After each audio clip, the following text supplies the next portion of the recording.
सरकारें होती थी कि कर्ज माफी कब, अपने किसान को सम्मान दिया जाएगा, उसका कर्ज नहीं उसको सम्मान दिया जाएगा।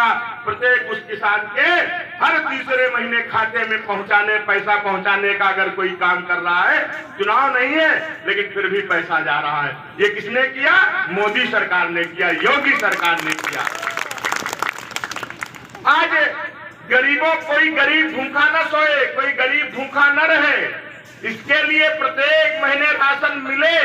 अगर इसकी किसी ने चिंता की, इस कोरोना जैसी महामारी में एक महीने में दो, हालांकि आखिरी महीना है, इसके बाद फिर रूटीन वाला पहले तरह से ही गल्ला मिलेगा। इस महीने तक तो 2 बार गल्ला मिला है, लेकिन कोई भूखा न रहे इसकी चिंता अगर किसी ने किया है तो हमारी योगी सरकार ने किया है। इससे पहले क्या करते थे नेता लोग? गोदाम पे आदमी लग गए, कितना गल्ला जाएगा कोटेदार के पास, कितना गल्ला वहां पहुंचेगा। अब जब गोदाम से ही कम मिलेगा तो कोटेदार चोर कटाई करेगा कि नहीं करेगा? अगर गोदाम से तौल करके उसको पूरा मिलेगा तो गांव में भी पूरा बांटने का काम करेगा। इसलिए जिस आशा विश्वास के साथ आपने कमल को खिलाया है, उसी आशा और विश्वास के साथ हम लोग भी चाहते हैं कि आपके चेहरे पे मुस्कान आनी चाहिए।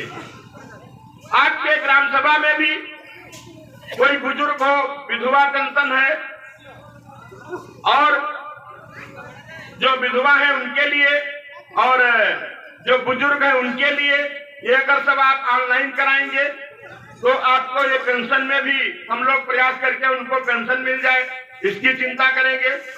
शौचालय समय फिर खुली है ना भाई, शौचालय के लिए जिनके छूट गए हैं ना, वो अपना आधार कार्ड लगा करके फिर जुड़वा दे। मैडम बैठी हुई है, और यहाँ की महिलाएं, जब महिला सेक्रेटरी है आपकी, तो महिलाओं को तो और ज्यादा अच्छा है कि आप बैठा लिए, इनको चाय पिलाइए और अपना महिलाएं भी जोड़ ले। आदमियों का काम ही नहीं, महिलाएं ही, और महिलाओं की समस्या को महिला से ज्यादा कौन सुन सकता है? इस नाते से भी काम होना चाहिए। इस रूप में आज ये कुछ खेत का जमीन का विवाद था, तो ये दूसरे लोग भी मेरे पास गए थे, लखनऊ मकान पे पहुंचे थे, तो मैंने उनसे यही कहा कि आप किसी अच्छे काम में अड़बंगा मत लगाइए। जब बंजर है वहां पे लेखपाल ने नाप लिया है, अगर तुम्हारी जगह कम है आप पक्की पैमाइश डलवा दीजिए और मैं नाप करा के तुम्हारी जमीन पूरी दिला दूंगा। तुम्हारी जमीन में नहीं बनेगा, लेकिन बंजर की जमीन है, उसमें ये गांव की एक बड़ी बिल्डिंग बन रही है।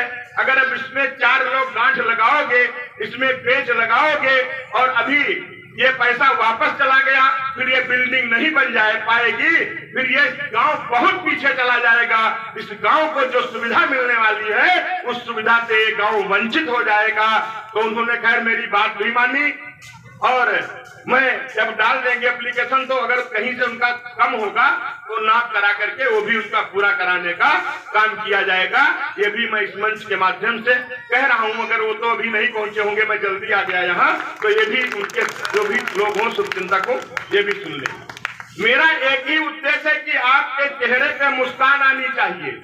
जैसे आपने कमल खिलाया है वैसे आपका चेहरा खिला होना चाहिए। हमारी कोई बहू बेटी खुले में शौच के लिए न जाए, प्रत्येक आने वाला राशन प्रत्येक व्यक्ति को मिले, उस गरीब के घर में भी रसोई में गैस में खाना पके, उस गरीब के झोपड़ी में जो अंतिम गांव के अंतिम किनारे जो सबसे गरीब हो उसके यहाँ भी बल्ब जले, एक रोशनी का बल्ब लगा हो। मेरा ये उद्देश्य है और इस भाव के साथ काम करना है। इसलिए ऐसा कोई काम नहीं करना है। पंचायत भवन बन जाए, अगर कोई गरीब की बेटी की शादी है और इस शादी में वो प्रधान जी के पास जाएगा, सेक्रेटरी के पास जाएगा कि साहब बारात को रुकना है, तो उसका हर एक शादी में जो 5-7 हजार टेंट का लगता होगा हर व्यक्ति को बचेगा। तो ये कोई छोटी चीज नहीं है, बहुत बड़ी चीज है। और इस छोटे गांव में एक इतनी बड़ी बिल्डिंग बन रही है। प्रधान जी ये थोड़ा प्रधान जी जब ये बिल्डिंग बनाइएगा तो थोड़ा इस मंदिर के चौतरे का भी थोड़ा जीर्णोद्धार कर दीजिएगा। नवा मंदिर बन गया है तो वो नया बने, लेकिन इसका भी थोड़ा साफ सुथरा अच्छा रहे। और थोड़ा जब ये अब तो 2 महीना बचा है, इसके बाद जब अगला नंबर आए तो इसको पहली बार आपने बुलाया यहाँ लेकर के आए। अगर इससे पहले बुलाए होते तो अब तक ये काम हो गया, अच्छे मन से बढ़िया बनाइएगा। अब सोचिए कितनी ग्राम सभाएं हैं, कितनी बड़ी विधानसभा है, जहाँ पे 15,000 गाँव में बनना है। बताइए क्यों बनना है? क्योंकि जब हम देखते थे बाढ़ आती है, पानी में सब चारों तरफ पानी रहता है। पिछली बार कई लोगों की मृत्यु हुई, अब उनको जलाने के लिए स्थान नहीं मिल रहा था, इसलिए मैंने सड़क के किनारे आपके गाँव में कि अगर अंत्येष्टि स्थल बनवाने का काम किया गया। अब इससे आपके गांव में है तो आपका गांव का तो ही अगल बगल के जवार का जहां किसी को दिक्कत होगी। अब किसी के गांव में कोई गरीब आदमी है, उसके पास जमीन नहीं है, अब वो कहां पे जलाए? किसी दूसरे खेत में नहीं जला सकता है, इस नाते उसकी भी व्यवस्था अगर कहीं की गई है। आप सोचिए, एक आपके गांव में बन रहा है, दूसरा लोधियों का गांव है चिरैया। पूरी विधानसभा में मतलब 2 बन रहे अंत्येष्टि स्थल, एक चिरैया में, वो पूरा लोधी बिरादरी का गांव है, और तुम्हारे यहाँ हालांकि हर हिंदू में जाएगा, खाली एक गांव से नहीं है, मत सोच लेना खाली लोधियों के लिए ही बन रहा है। ये अगर गलत फहमी हो तो ये निकाल देना। इसमें जो भी हिंदू है, कोई भी है, वो जा करके अंत्येष्टि स्थल में अपना कर सकता है, दाह संस्कार कर सकता है। उसी तरीके से डलिया में बना है, उधर की बाढ़ का इलाका है या उधर जहाँ दिक्कत हो वो उस साइड में आ जाएंगे, इधर का है ये आ जाएंगे। आगे फिर जब कुछ हमारे पास जो कोरोना के कारण कोई बजट नहीं है, फिर आगे बजट आएगा।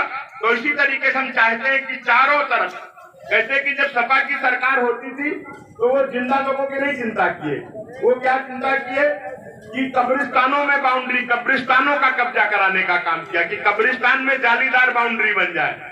लेकिन हम लोग ये सोच रहे हैं कि जहाँ पे लोगों के लिए काम आने वाली जगह हो, वहां पे ऐसा काम होना चाहिए।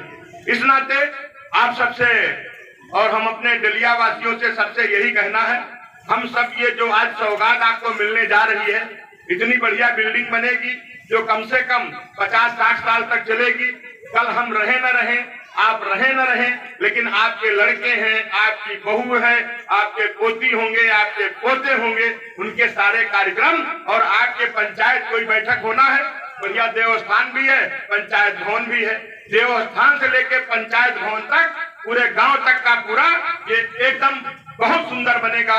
इसके साथ आप पूरे गांव को मैं हृदय की गहराई से साधुवाद देता हूं कि आज ये बिल्डिंग का शुभारंभ आपके गांव में होने जा रहा है। ये सुंदर बने, आप भी इसकी मॉनिटरिंग करिएगा। जो बिल्डिंग है, रोड नाली खरंजा अलग विषय है, लेकिन ये काम अच्छा हो इसकी चिंता करिएगा और सुंदर बने। इतना ही कहना था। आप सबने मेरी बात सुनी, आप सबका हृदय की गहराइयों से बहुत बहुत धन्यवाद। जय हिंद, जय भारत, जय श्री राम।